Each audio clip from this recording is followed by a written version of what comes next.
say the game is getting old. Monday morning and your coffee's cold. Life is not what you want it to be. Hello, everyone, and welcome to A New Direction. My name is Jay Izzo, and buckle up, ladies and gentlemen, because I'm telling you what, you are in for a ride. Yeah, I'm telling you, this book, Change Your Questions, Change Your Life.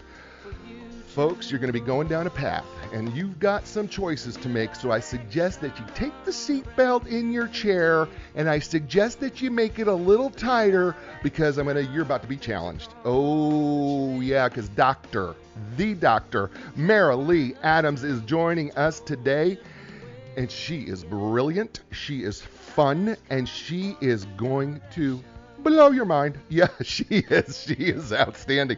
This book is simply fantastic. It's a life changer. And I'm going to tell you something that I have to tell you about reading this book. I can't get it out of my head. I cannot get this book out of my head. It is stuck in my head.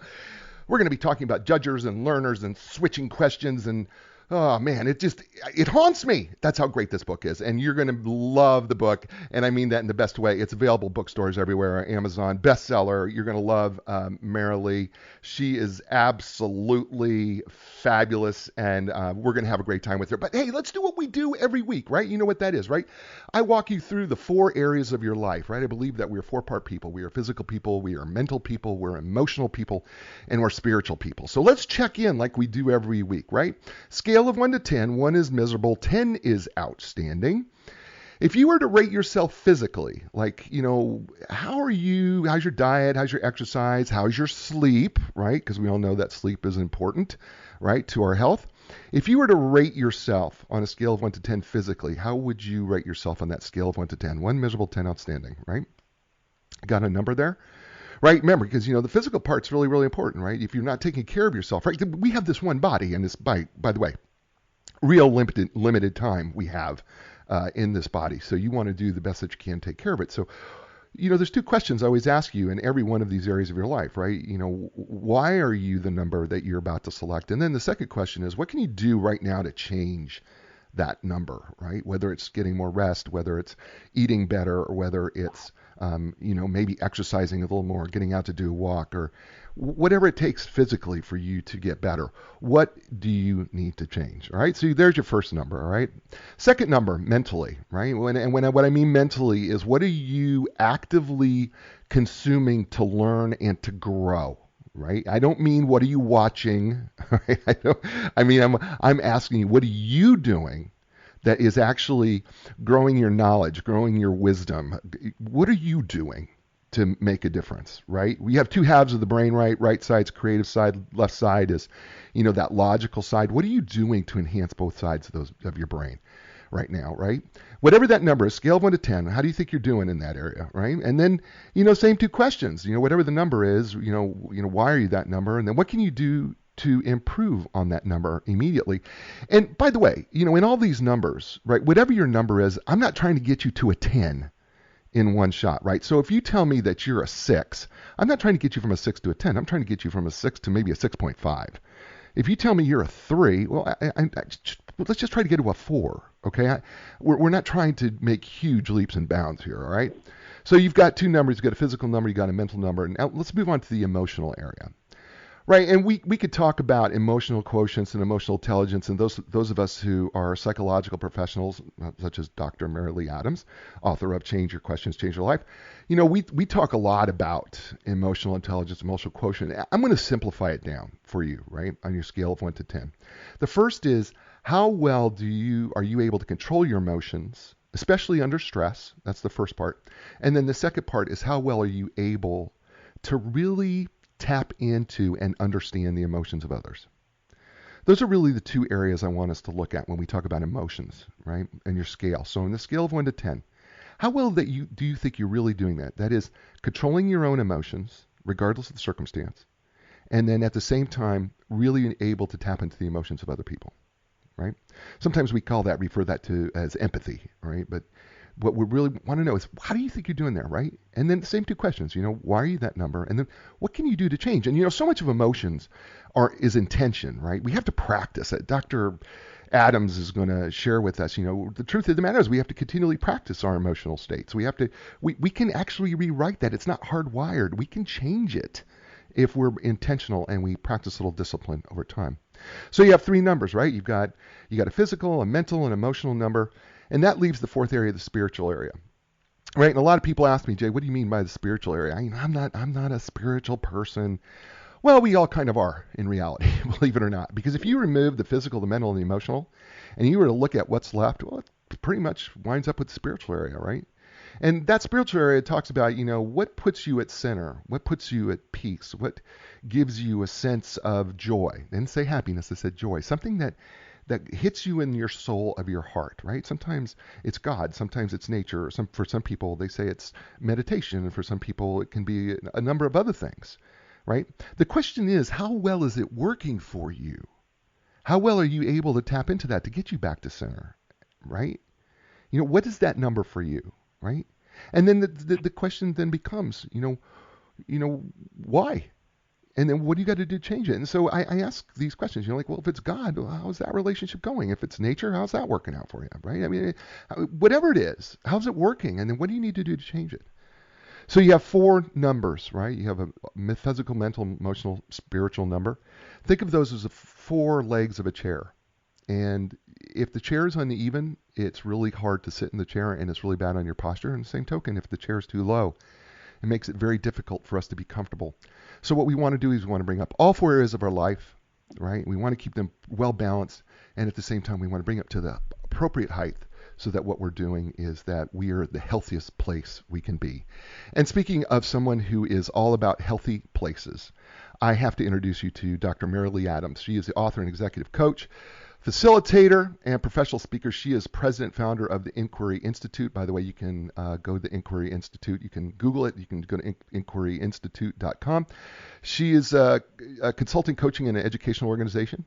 And she is the originator of the question thinking, that's trademarked, by the way, methodologies. She's author of the book that we're going to talk about today, Change Your Questions, Change Your Life. It's the third edition, 12 Powerful Tools for Leadership, Coaching, and Life. She's a best-selling business and relationship author, but this book is so awesome. I'm just telling you, it's just fantastic.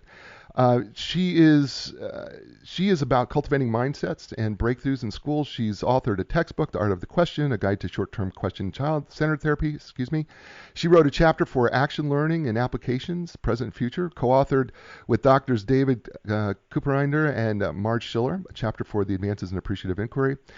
She is also an adjunct professor at American University. By the way, she speaks all over the place. Gosh, she speaks in the government. It's unbelievable. Matter of fact, there's a short of list where she hasn't been, and quite honestly. She's an adjunct professor at American University School of Public Affairs in their Key Executive Leadership Program. She is a member of the core faculty, certificates in leadership coaching, and co-sponsored by Adler International Learning and the Ontario Institute for Studies in Education of the University of Toronto. She's also affiliated with Columbia University's Learning and Leadership Group at Teachers College. I got to tell you, she is married to her husband, who's an artist and coach, Ed Adams, and they live in the arts community at Rivertown in Lambertyville, New Jersey. And I actually know where that is because I was born in New Jersey, believe it or not. So please welcome to the show, Dr. Marilee Adams. Marilee, welcome to A New Direction. Well, it's a pleasure to be here, Jay, and I love how you started out with having people look at where am I physically, mentally, emotionally, and spiritually. And one of the reasons I love that is my hope for the work that's in Change Your Questions is that it gives people practical ways to up their numbers predictably in all four of those areas. I think you accomplished that in the book. You did for me, certainly. And, I read a book a week. And so, for the show, and, when a book hits me so hard that I wrote you in an email. I literally was driving down the road. I wasn't making this up. I wasn't being funny. I'm driving down the road and I'm asking myself, are you in Judger right now? And I'm like, what in the world this book has done to me? So let's just dive into this book. So this book is kind of it's a fable.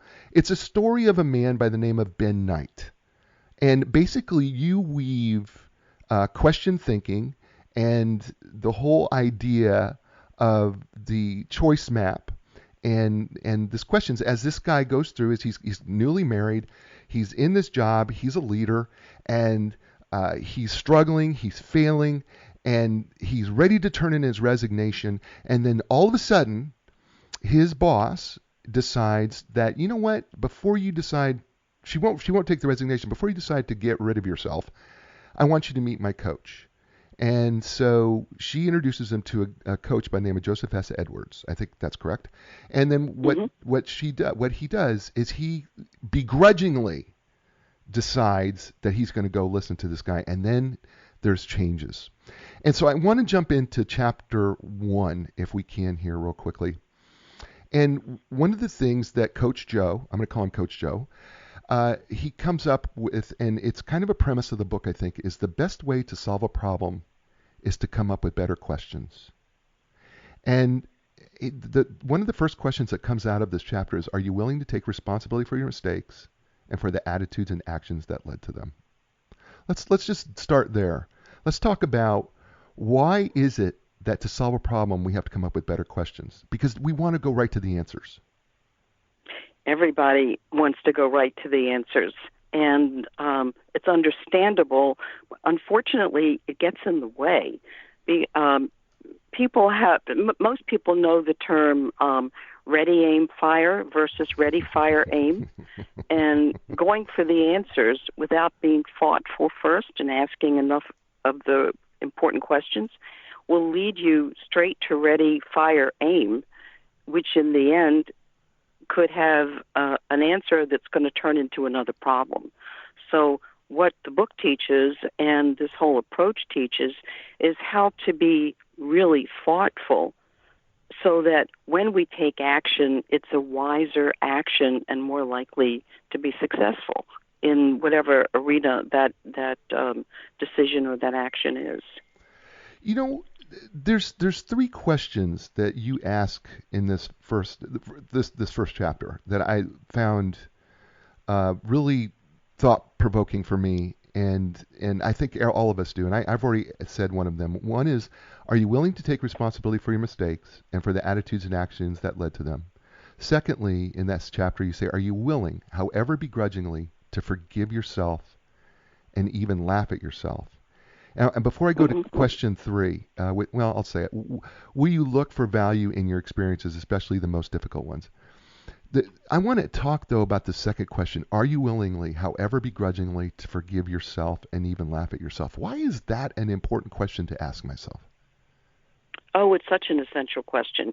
And the act of self-forgiveness is really essential.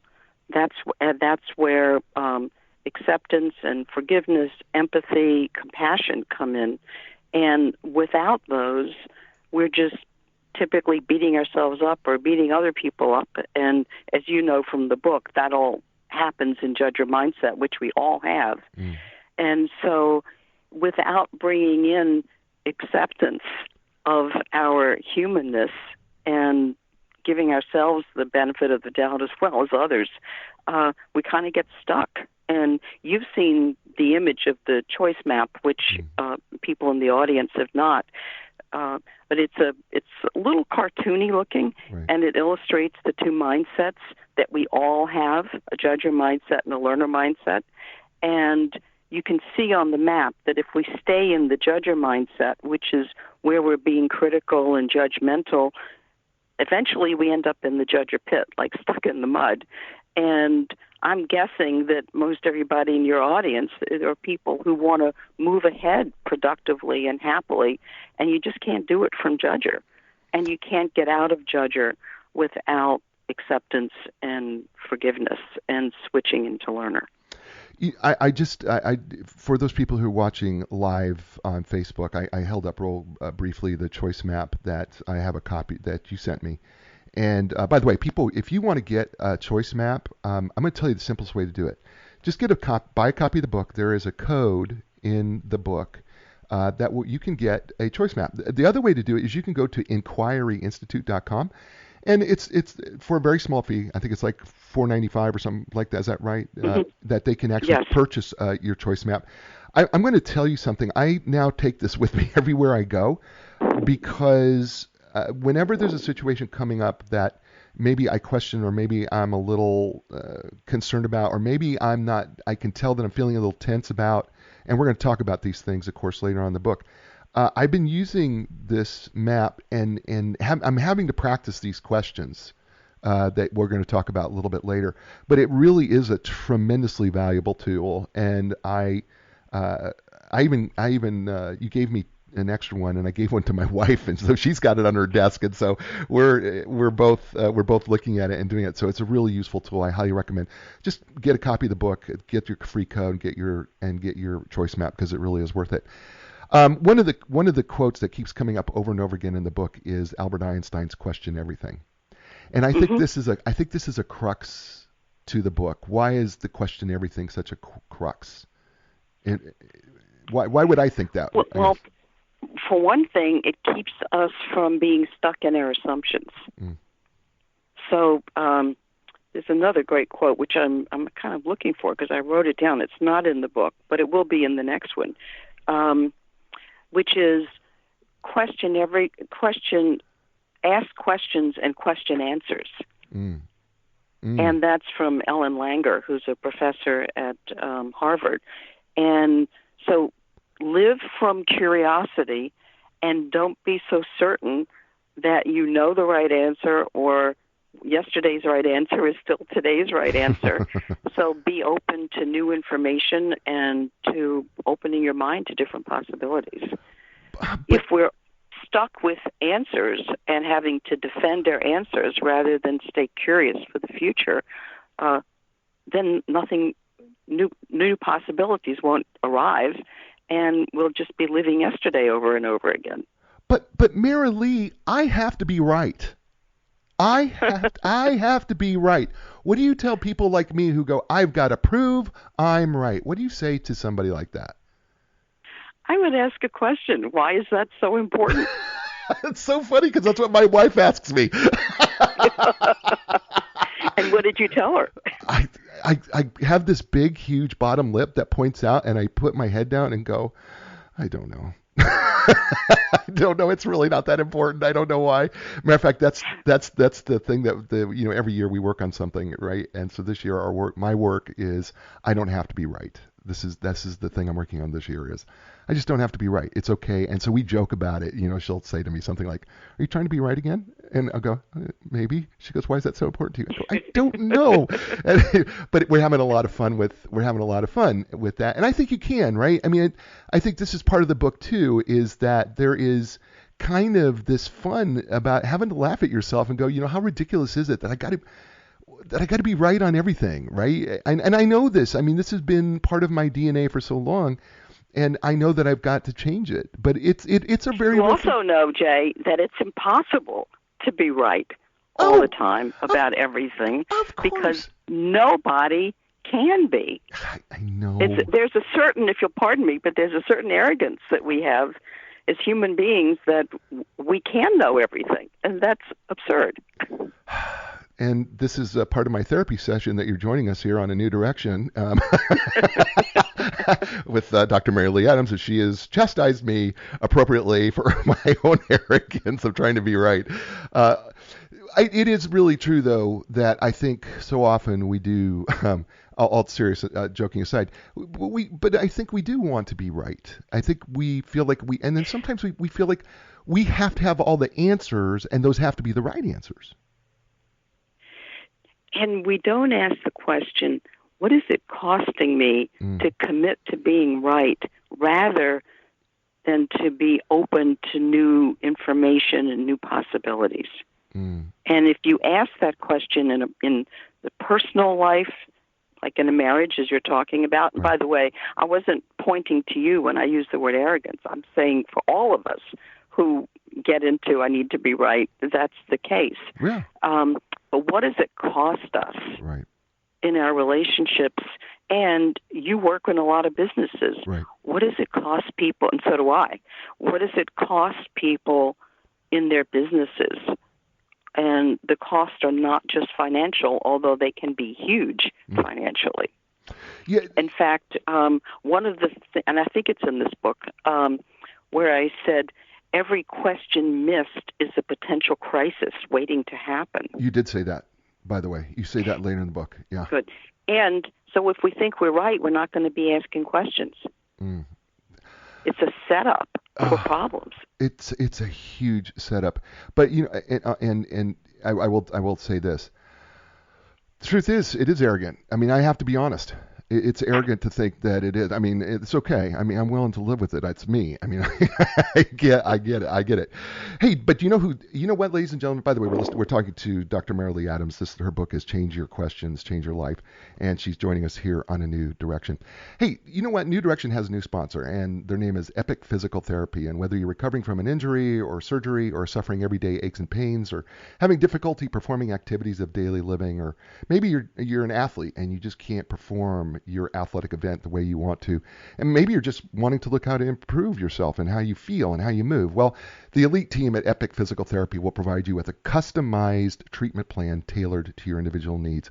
With their experience in rehabilitating young athletes to elite professional athletes, they understand the need to treat the entire body as a functional whole, not just your symptoms or your injury. So why not get epic relief? Why not have epic recovery? And why not get epic results? That's Epic Physical Therapy. And you can learn more by going to epicpt.com. That's EPICPT.com. And, of course, our longtime sponsor, Linda Craft and Team Realtors. No matter where you're at in the world, they can help you find the right realtor to help you sell your home or buy your next home.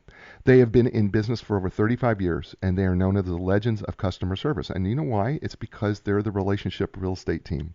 And that's how they built their business from day one back in 1985, and that's how they continue to do it today. Build one relationship at a time. So why not go out and check out why the legends of customer service is part of their DNA, it's part of their culture, and why not experience it for yourself? Why not go to lindacraft.com? That's LINDACRAFT.com. And we're back here with Dr. Marilee Adams and Change Your Questions, Change Your Life, 12 powerful tools for leadership, coaching, and life. And before we left there real quick, we're about to get in, we're in chapter 2, by the way, and only. Let's talk about question thinking, because this here is what's going to take us through really the remainder of the book is question thinking. So what is question thinking, and why do we need to jump on board with it? Well, actually, we already do it, because question thinking simply means that we think with questions. And so we're always answering the questions we're thinking with, but we're not usually aware of the questions that are shaping how we think and feel and act and the results that we get. So when we recognize that we're thinking with questions, and we can recognize the questions we're thinking with, and we can tell, and people get this in the book and it's also in the choice map, whether those questions are judger questions or learner questions, then we can begin to sort of assess or diagnose the questions and ask ourselves, will those questions get us what we want? And typically judger questions do not, because those are the ones that are associated with needing to be right all the time. And learner questions typically do. And we all have both mindsets. They're both completely normal. And what the book walks the reader through is how to identify judger and then switch into learner predictably, so that you can more predictably be in learner and asking yourself learner questions. And so, Jay, when you were saying, gee, you got into my head, and this is how the book is designed, because there's a certain wisdom about how we think, and when you can track it, which the book does through the fable format, now you're asking yourself really useful questions. Am I in judger right now? Is it getting in my way? Is there, can I think of something else?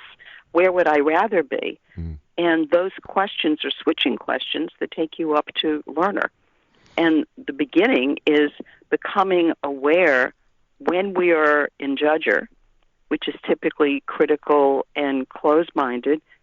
And remember, every single one of us does this, and the reason I can say it is because there's a lot of neuroscience that's kind of baked into the methodology here. Mm-hmm. So we all do this. The ability to observe our judger, to be aware of it, liberates us from it and helps us get a toehold on to getting on the switching lane and getting into learner. So the fact that you're asking yourself, am I in judger right now, is really a big thing because it supports your being able to make much wiser choices and decisions and not be in a reactive automatic mode, which also is associated with thinking you need to have all the right answers all the time. Mm. How's that for a riff? Yeah, no, and you know, you are so right.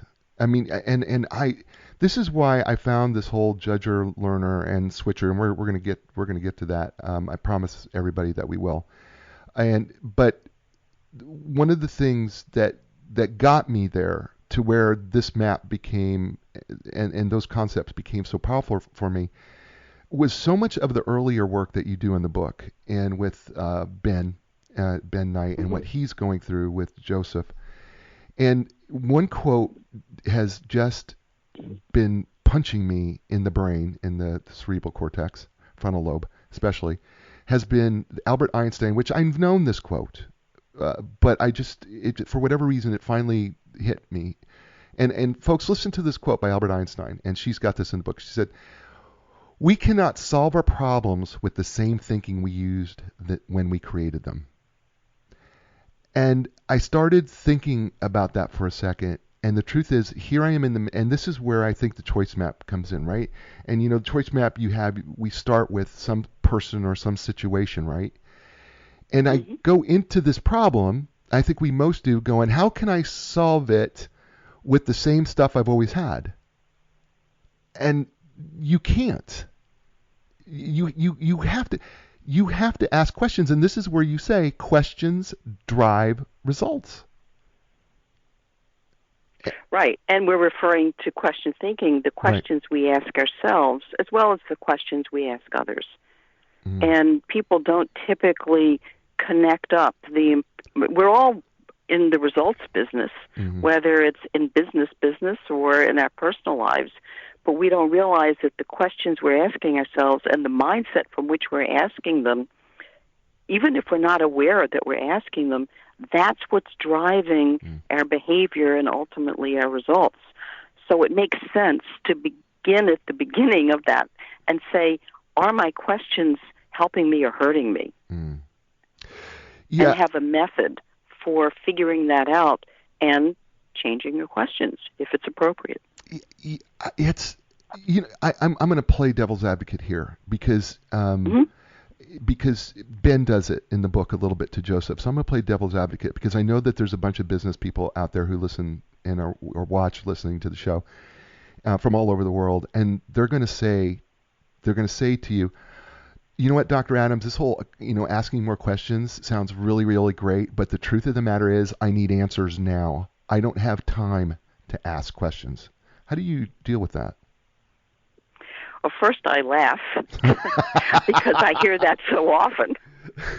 And sometimes I'll say, you actually don't have time not to ask questions. Because if you're chasing after the wrong answers, you're going to get deeper in trouble. And also, it's situation dependent. If there's a fire, you're in a movie theater and there's a fire, that's not a time to sit back and ask questions.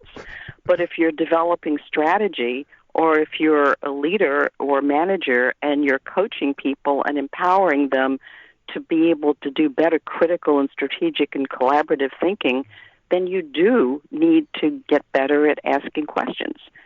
And it also depends on whether it's a tactical situation or a strategic situation or one that has a lot of complexity to it. If we are not curious, then we're not going to ask questions and we're not going to find new solutions. And so another quote, I don't think this one is in the book, but from Einstein is, never lose a holy curiosity. I don't remember that. And that leads us to asking more questions. I love that. I really do. That's Great. He was really more than just this brilliant scientist, wasn't he? He really had some great wisdom to share with us. It really was. Okay, so let's get right to the choice map. Let's talk about what that is, because people are chomping at the bit and they want to know. Well, okay, whoa, you guys have been talking about choice map and learners and judgers, and what is that? Because I heard Dr. Adams talking about it. Jay, you've alluded it to a little bit. So what are we talking about when we talk about learners, judgers, and choice maps? Can you walk us through that? Yeah, and let's talk really about the mindsets and not about the choice map so much right now. Yeah, let's do that. Because this is a radio show and people can't visualize it. Great. The choice map does actually lays it out in a very, I think, simple visual way so that we can see the choice points. But let's go back to mindsets. Okay. We all have both mindsets, a judger mindset and a learner mindset. And because we're biological beings, because we have brains that are reactive and that are wired to deal with our survival and to protect us, and that's a part of the brain that's called the amygdala. That's where judger lives a lot, and we're wired for protection and survival, as well we should be. We need to be that. And it has us, and you can see this on the map too, it has us be very reactive and very quick. And in some circumstances, like I said, there's a fire, you need to be reactive. Most of the time, what we need is to be more responsive to a situation or to a person or to some kind of stimulus. And we need to be able to step back, think clearly, and ask the questions that can help us choose what's going to be the best path. So because judger is so hardwired for us, we need to have, first of all, it's the default position for all of us, for every single one of us, which is a good reason to have a lot of compassion for ourselves and others when we get into the grips of judger. And we need a mechanism for getting out of that. I was just doing some coaching with a leader just before this radio show who is really, really an excellent leader and falls into judger sometimes and hasn't yet found a way to get himself out of it. And we were talking about slowing down, learning to breathe, being more mindful, and the choice map also displays how this is a mindfulness practice, being able to switch from judger to learner, to observing, to breathing, to switching. And we talked about, I'm referring now to this client, that as leaders and as professionals and as human beings who want to be in successful relationships wherever we are, the ability to manage our emotions, to manage our attention, to build the capacity for choosing rather than simply being on automatic is fundamental to our ability to be productive and happy, to communicate well, to get the results that not just somebody else gave us, but the ones that we set for ourselves. It takes something to develop the capacity to switch on purpose. And really, that's what's at the heart of the model. So when you recognize that we all have both mindsets, and it becomes very practical to say, if I'm in judger, I'm not going to get the results I want or the relationships I want, and I need a way to catch myself when I'm in judger. And so awareness becomes very important here. Forgive myself for being in judger, not be judger about being judger, like not being judgmental about noticing I'm in judger, and liberating myself to step into another mindset. And some people in your audience, I'm sure, know the work of Carol Dweck and her mindset. She has growth mindset and fixed mindset, which are very aligned with learner and judger. And there's lots of research about how more successful people are when they are, she calls it growth mindset. I'm calling it learner mindset, which is slightly more expansive in the arenas it takes in. But that's going to be fundamental for every one of us. And what's very satisfying to me is I do this work in lots of organizations, as you said, in government, but also in Fortune 10 companies and in global companies. I work at the moment in a number of global companies. I've used this, the book is in, I think, 24 languages. One of them is Chinese, and I was giving a keynote in China, and we had the choice map translated into Chinese, and people were coming up to me and saying, this makes so much sense. I get so judger on my boss or on my wife. And what we discover in our workshops and webinars and everything is that judger gets in the way, and that we all need a way to get into learner. And so when I do this, you were mentioning some of the leadership work I do, very often during a course or afterwards, a leader will come to me and say, you know, this really did make a huge difference in my business. And then they'll sort of whisper, but the best thing is I have a better relationship with my husband or my wife or my teenager. And I find that very satisfying. And it also says to me that there's something very, there's a term, the perennial philosophy. There's something very core and seminal about the mindset work and switching our questions and being able to be more resilient and resident in learner mindset on purpose. That's where we can be more thoughtful, more productive, have better relationships, get better results.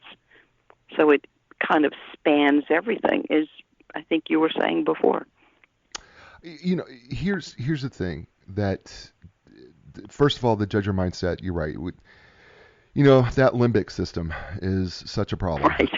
You know, and you know, yes, folks, I just got a little. Jay, it's only a problem if we let it take over. Right. No, it is, because you're right. You're right. No, you're absolutely right. Because and by the way, I just got a little brain geeky because, as you know, I'm brain geeky.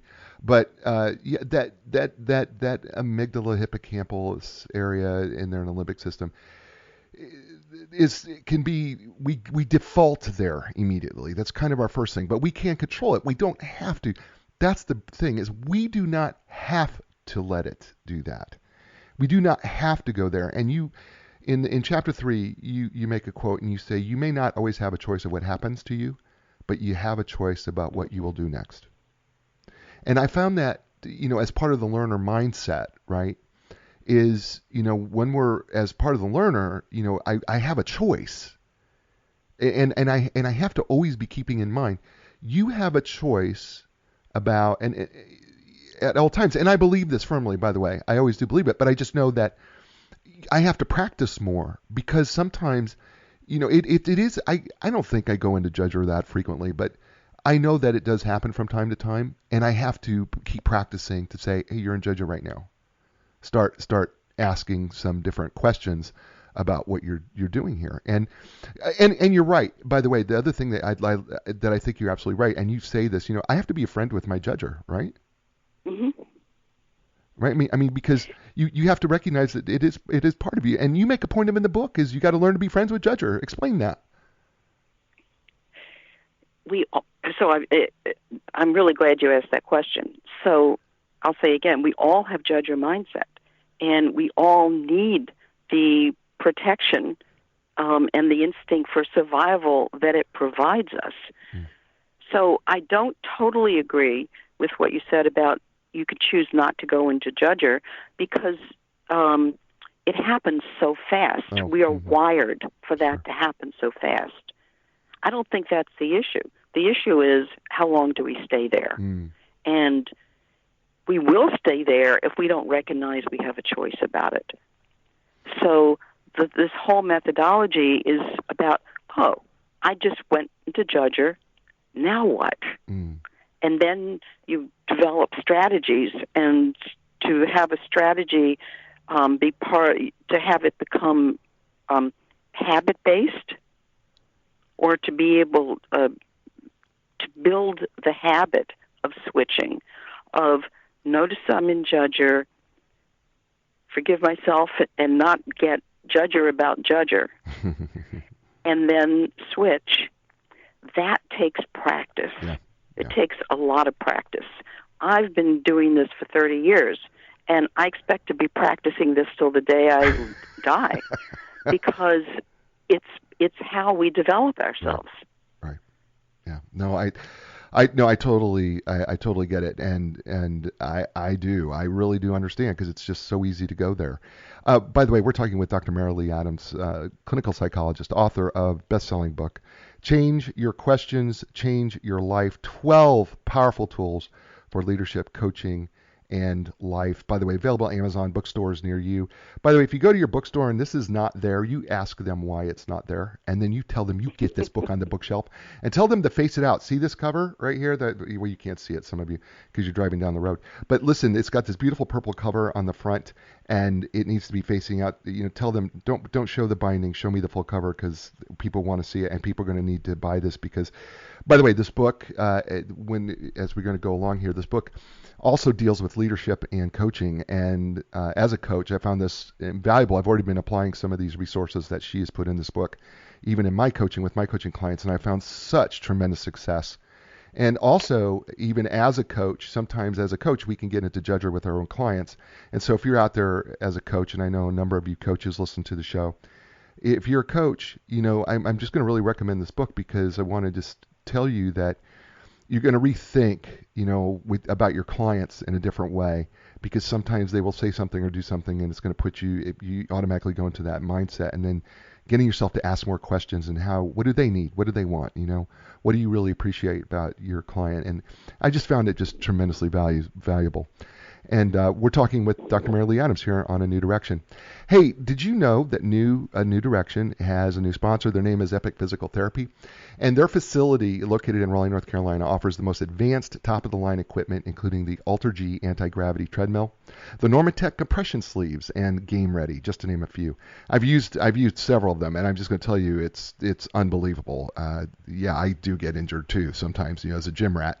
So, by the way, their staff, and they're awesome. Their entire staff are trained and certified in the most cutting-edge treatments available. Some of those are blood flow restriction therapy. So you may have heard it as BFR. Dry needling, which, by the way, I've used, and it is just such relief. And then cupping, which I've also done. If you've ever watched the Olympic swimmers and they've got those little circles on their back, that's from cupping, right? Just moving the muscle around through the skin. Amazing work. I'm just telling you, they're fantastic. Epic physical therapy will absolutely get you to where you need to be and where you want to be. And they will give you epic relief, epic recovery, epic results. I'm just telling you, check them out. Go to epicpt.com, EPICPT.com, and Linda Craft and Team Realtors. Located in Raleigh, North Carolina, the Research Triangle Park, Raleigh, Durham, Chapel Hill, in the area, where we have over 340 different major corporations live in this park. And you know what? They have served this area for over 35 years. And the reason why they've been able to be so successful 35 years is because they're known as the legends of customer service. Why? It's because they've built relationships one at a time. And they're serious about the relationships because they recognize that your home is part of your life and part of your legacy, and they want to be part of that with you. So why not check Linda Craft and her team out and let them help you sell your new home or buy another home or a new home. You can learn more by going to lindacraft.com. That's LINDACRAFT.com. And we're back here with Dr. Marilee Adams and her best-selling book, Change Your Questions, Change Your Life, available everywhere books are sold. And one of the things as we're moving through this is, you talk about, how do I know I'm in judger? Let's talk right there first, because you talk about some moods that we can associate, because people are going to ask, how do I know if I'm in judger right now? Right. So can we talk about some of the moods and then maybe. So let's give some quick examples of that. Sure. First of all, often the best way we know is physical. So if you're feeling highly stressed, you can tell in your jaw or your shoulders or your back or your neck, or if your breathing is very hollow or short. Sometimes people get very cold or very hot. but we also can tell by our attitudes and our behaviors. If we're feeling or acting defensive, if we're blaming somebody or some situation for whatever is going on, rather than looking at our contribution, or which of course gets in the way of any kind of problem solving. If we're being sarcastic or putting other people down, those are all signs of being in judger. And remember, judger is normal. We all do it. The question is, what results does it get, and what choices do we have about interacting with people differently? It turns out we have a lot of choice about that.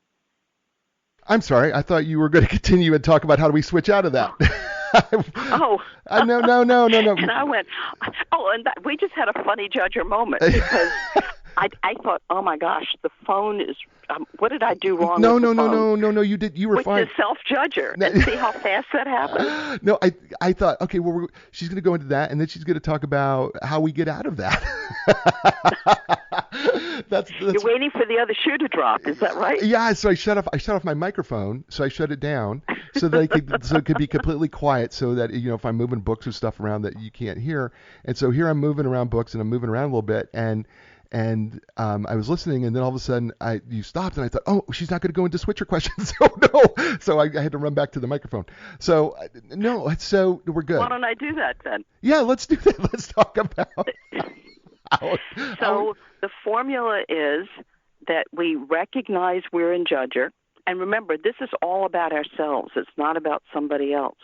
The place of power is with ourselves, and I'm often asked, well, how do I get other people to switch? And I tell people I have a very annoying answer for you, which is you can't make other people switch, but the place of power for you is to make sure you're in learner. So if you're in judger, and sometimes we don't recognize that we are, the place of power is to switch ourselves and to develop that habit through practice of switching ourselves. So first you have to be able to tell you're in judger, and I just went through some ways of doing that. And then we can either use switching questions, and they're illustrated on the choice map. So switching question would begin with, the sequence would begin with, am I in judger? Do I like what I'm saying or doing? Is it going to get me the result I want? How else can I think about this? And those questions put us on the switching lane and into learner. We can also use somatic practices like breathing, and I used the word mindfulness earlier. So we often need to restore our breathing to a place where we can be calm and centered. And you talked about that, Jay, in the beginning with those 4 areas, physical, mental, emotional, spiritual, that to bring ourselves back to center, we begin with breathing, and we begin with acceptance. And then we can be strategic about what to do next. So switching occurs both cognitively and intellectually, and also at a somatic level. And it's not always so simple. I mean, what I'm telling you is simple, but sometimes if it's a very difficult situation and we're triggered greatly, it's going to take longer to really restore ourselves. And that's where patience comes in, and sometimes a sense of humor about things, and just recognizing that we're all human, and we can learn ways to really amplify what's authentic and best in ourselves and for other people. And switching becomes the key to getting us into that place. The switcher piece you talk about, and in chapter 7 of the book, you actually give us a little bit of an acronym, and see with new eyes and hear with new ears, and it's called the ABCD choice process. Mm-hmm. And I loved ABC. Do you want to walk us through that? Are you okay with that? Sure. ABCD. It begins with awareness. So the question there would be, am I in judger? B stands for body and breathing, because we're physical beings, not just mental. So do I need to breathe? Do I need to step back and pause, get some perspective, and restore my center? C, get curious. And curiosity is the fast track to learner. In fact, curiosity is fundamental for just about everything. It takes us, and you talked about empathy before. Mm-hmm. Curiosity about others, that's empathy, real curiosity. And so that's A, B, C. It's a sequence. It builds to D. Now I'm in a position to choose and decide. I just love that. I really did. It was such a simple. I love when I can have a simple acronym that can just help me go, okay, aware, breathe, curiosity, decide, right? A, B, C, D. And it's really interesting that I'm able to hold on to that because it's like, okay, where are you at? A, B, C, or D, right? And sometimes I'll go, okay, I'm going to jump right to C, right? I'm curious. Breathe, you dingy. You gotta breathe, because you just have to. And on top of that, one of the things that you discuss in this book that I enjoyed was learner tough leaders and judger tough leaders. And oh yeah, that's an important concept. And I think that's a real important concept, and I would love for you to take a little time to talk about learner tough leaders and judger tough leaders. People, when I share this model with people, often they have the assumption that learner means just being nice. Well, it might mean just being nice, but not only that, it's also being strategic, and sometimes what learner needs to do is be very direct. As a leader or a parent, how are you going to hold people accountable, either your colleagues and employees or your children? if you just need to be able to do that. And so when they talk about tough love, for example, it's the intention behind it that matters. So when we're in judger, our intention is not always so pleasant. Right. And so judger tough can feel very hurtful and constricting to people. Sometimes when we're in learner, tough looks like holding people accountable or being very direct with them and being strategic for their benefit. So what's really important is what's your intention in how you're communicating with someone. Yeah, I thought that, when you talked about this, a couple things came to mind. You actually say that learner tough leaders display the kind of toughness that builds loyalty and respect, as well as cooperation and risk-taking. Judger tough leaders are more likely to generate fear, mistrust, and conflict in the people around them. And I thought, man, is that a great measure if you're running a company? And if you're being honest, and let's say you do a real 360 analysis of yourself, an honest one, and you get back, that people are working out of fear, or they don't trust one another, they're in conflict. Man, that should be an eye opener to you that you're a judger leader, And I think I just found it more than just words. I found it to be, man, this is a great way to qualitatively be able to take a look at yourself and go, what is your business saying to you? And if you can do it qualitatively and quantitatively, by the way. And oftentimes people call my company not just for leadership work and not just for teamwork, but also for culture work in companies. Right. So think in terms of a learner culture or an inquiring culture, and having all of these principles and practices baked into that on a daily basis. The engagement scores go up. Right. For good reason. Right. Yeah. For a great reason. For a great reason. Right. What's interesting is you make this little quote. It's true. It's simple, but it was in chapter 8. You made this quote. You go, learner begets learner, judger begets judger.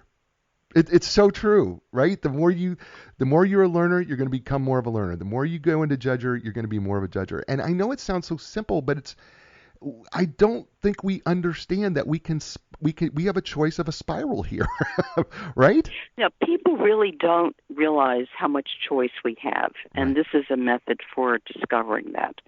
So I agree with that. Learner begets learner, judger begets judger, and then I'm going to add something that I don't think is in the book. So who do I choose to be moment by moment by moment? That's awesome. That is awesome. Her name is Dr. Marilee Adams. It's Change Your Questions, Change Your Life. Dr. Adams, do you realize that you and I have been on this show for almost an hour? No, but we could keep going for a few more. I have really enjoyed this. This has been so much fun. I would even love to bring you back sometime to talk more about this. This has just been, I've had so much fun, and the book is so good. It is so good. And we didn't get to Q storming, and I love Q storming. And it's just one of the most brilliant, and by the way, Q storming is question storming. And she actually has a chapter, it's chapter 10, entitled Q Storming to the Rescue. And it's literally about abandoning all your ideas about asking questions and just throw out questions that are pertinent to whatever your problem is or situation is. It's absolutely brilliant. So Marilee, here's the wrap. I always tell my friends, because you're no longer a guest, you're a friend, and I always ask my friends, you know what, this show is called A New Direction, and we try to help people find a new direction in their life, career, and business, and you've certainly done that today. But if Dr. Marilee Adams could leave the listener with her new direction to them, what would that be? It really is just to pull together what we've been talking about, is most of the time, most people live in judger as a default. And that takes you in a certain direction, and you use the term downward spiral. And you can actually see that on the choice map. So the new direction for me and for everybody is to fortify our learner mindset, because it really does take us in a different direction. And it's the place where relationship and results and possibilities live. And I think that's something we all want, and I think we all need. That's fantastic. Her name is Dr. Marilee Adams. The book, Change Your Questions, Change Your Life, available bookstores everywhere. Get it on Amazon. Get your free code. Buy the book. Get your free code. Get your choice map. It's absolutely fantastic, and it's gonna change you. I promise it will. Folks, it's a show. You know what I say, be inspired, because when you're inspired, that means you can inspire other people, and in turn, they can inspire others, and that can really make an impact on the world around us and just make it a better place. So I will see you next week with another great guest. And as I say every week, ciao, everybody. To go a different way, yeah. The time has come for a new direction.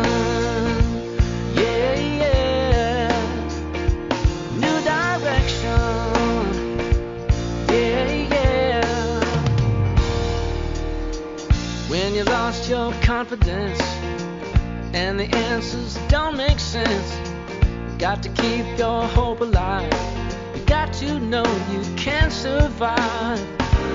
This is your time to fly. A new direction, a brand new day. A new direction, things are gonna change. Go a different way, yeah. The time has come. Your dreams will take